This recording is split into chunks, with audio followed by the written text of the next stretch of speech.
G'day everyone and welcome to my channel. Well, May has been and gone and my God, what a month it was. What am I talking about? There were some amazing challenges in there and that's what this one's about. Before we move on, the subscribe button, guys, it's down there. Just one click means a lot. Appreciate you. Let's go take a recap.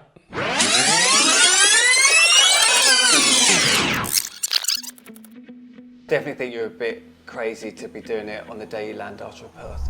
You're going to be different time zone, jet lagged, and have worked a night shift. Has this ever been done before, or have you ever done anything like this before? I don't think anyone's ever done this before. That's right, I set myself the goal to run 100 kilometres straight after working the third longest flight in the world from Perth to London Heathrow. That was a 16.5-hour flight, getting straight to the start line and then running all the way from London to Brighton. So how did I go? Well, let's just say it didn't start very well from the beginning all the way back in Perth. Let me introduce you to Mr. Towel Rail.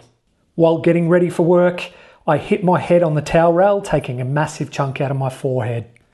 Honestly, if only I had more hair, I wouldn't have had that problem, but thankfully the girls that I was working with really looked after me. They bandaged me up so I was able to do the flight. My race starts now. Fun times.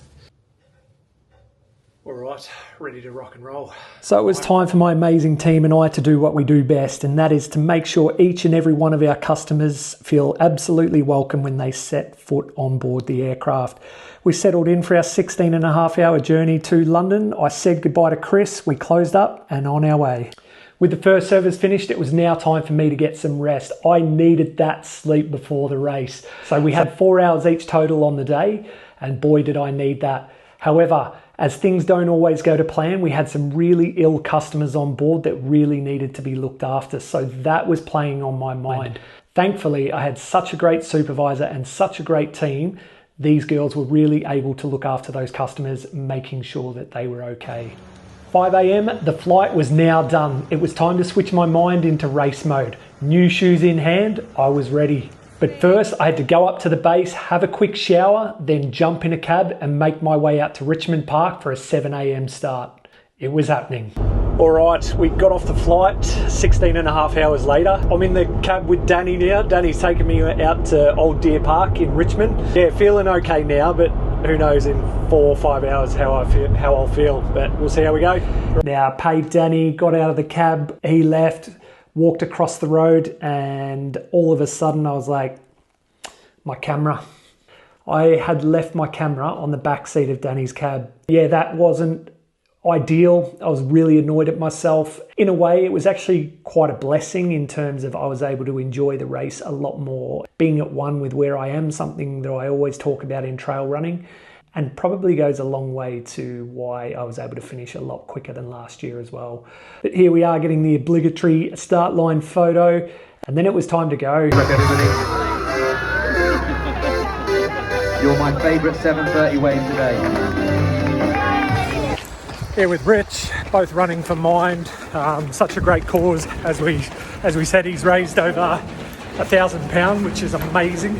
Obviously I'm raising awareness, so such a good cause to run for. So many people are running for so many amazing charities. We're just taking our time, aren't we, Rich? Slow and steady's the trick for this one. That's it, slow and steady. Let's go, let's crack on. Leaving Deer Park, we headed along the Thames for a nice run along the river there before coming inland into Green Lane Recreation Park. We'd hit aid station 1 at 12 kilometres. First aid station, 12k in. Let's go, I need a quick wee. Ah!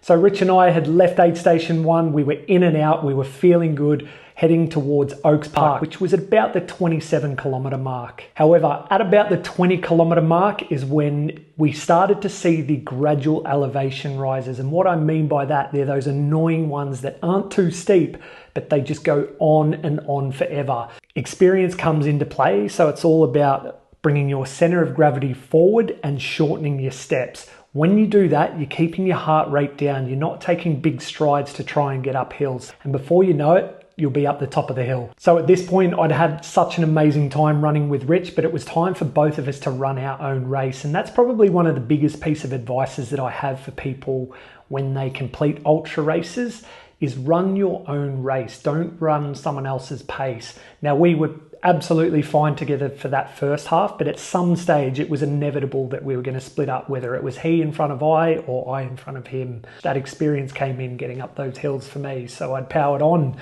So far so good. It was only general soreness. I was feeling all right. I then left aid station 2 heading out towards New Henshaw Farm at the 42 kilometre mark, and I'd had so much fun along the way yo-yoing with these two legends, Danny and Steve. I'd spoken to both of them before the race, however it was great speaking to Danny as she is such a shoe tragic, kind of like myself. She had the best sock game on course, even when I thought my socks were pretty cool, so I had to compliment her on those. Great. Oh my god. Woohoo! Now 16 miles, yeah. Here we go. Legs are holding up. I'd spend most of the early part of the race yo-yoing with both Steve and Danny. They were actually really fast on course, so quite often they would just overtake me, make it into those aid stations. However, my strategy of getting in and out and not sitting down, just filling up my drink bottles and going, really paid off for that second half in the race. But yeah, we had some really great laughs, really enjoyed running alongside those guys. We've got a podcast coming up with Danny soon and talking about her race and her experiences, and that's going to be a really good podcast, so keep your eyes peeled for that. I managed to have my first sit down for the day, which was a wee, before I left aid station 3, heading all the way out to the halfway mark, 50k, yeah baby. And then I'd continue on, enjoy the trails, make my way to Tully's Farm at the 58k mark, where I'd feel a little bit sorry for myself and needing a change of shoes. By this stage, I was pretty tired. My appetite had gone, I couldn't eat a thing, and I was basically living off gels and water. The only thing keeping me going was sheer resilience, as I was still nursing a strained calf and my body was just screaming at me. But giving up wasn't an option. They are words that do not belong in my dictionary. I was going to get this done. After eating some pickles and sporting some new shoes, I made my way to Ardingly College at 69 kilometres, and somehow I'd found a second wind. I was smiling again. Stupidly though, I had followed someone off course by about 2 kilometres. Lesson to self, pay attention to the signs. Nevertheless, I was really enjoying this part of the race because we were in trail runner's paradise. There was no more tarmac. However, we got hit by a little bit of bog. And when I say bog, I'm talking ankle deep. After escaping the bog and leaving Ardingly, I headed to Wivelsfield for aid station 6 at 80 kilometres. However, I'd lost my appetite again. Not even pizza was fun. This was a really exciting part in the race. Not only did I have less than a half marathon to go, I was ahead of last year. How do I know that? Because last year I got to a point where I had to turn my head torch on. It was still daylight when I got there, so I was really stoked. In my way though stood a massive climb into Brighton at the 90k mark. Now I say this humbly, yeah it was tough, it was 10 minutes up a hill. However, 2 weeks ago, I was spending 2 hours climbing Snowdon, climbing 4 mountains in Snowdonia. So although it was tough, I knew it was only 10 minutes and then it was home, sweet home. So here we are making our way up to the Brighton racecourse where the finish line would be and crossing the finish line with a time of 15 hours 43.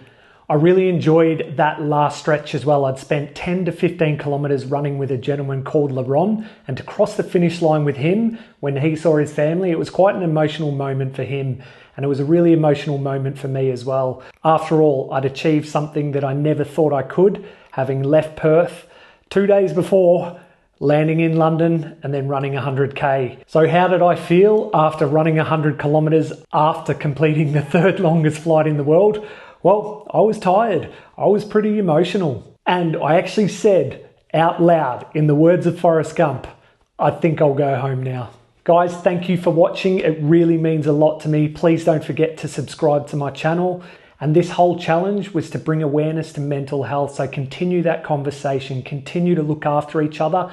Be kind to one another. Choose kindness because it's always going to win, guys. Let's go.